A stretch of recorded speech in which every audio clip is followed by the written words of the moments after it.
Non, c'est ça que je...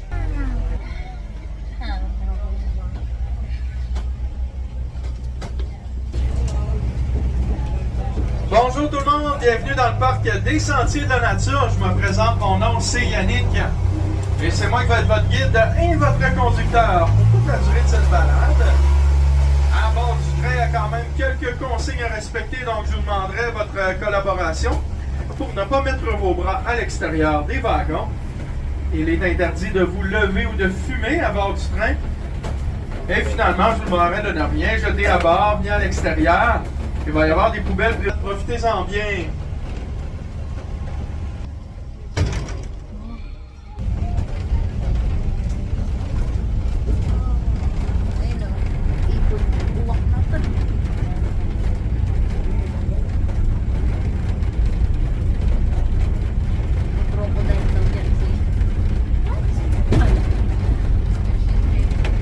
À votre gauche, ici, on va voir une maman, sœur de Virginie, puis son fan se promène au travers des herbes hautes à côté d'elle.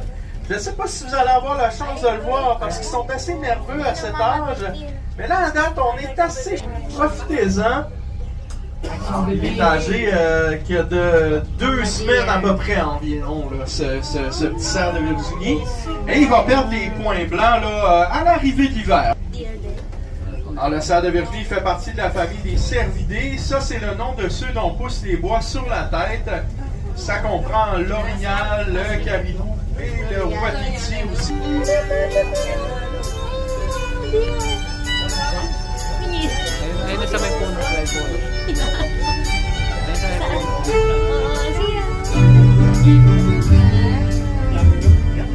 Bienvenue au parc des Sentiers de la Nature.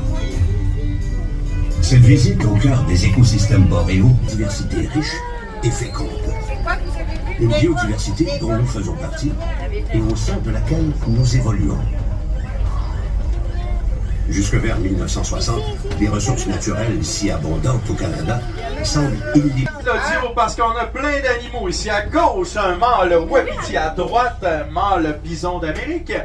Et on verra 2 autres mâles wapiti un petit peu plus loin à droite. Et waouh, quel panache ils ont sur la tête. Hein? C'est d'ailleurs eux qui vont avoir les bois avec la plus grande envergure. Ça peut dépasser parfois 1,5 m.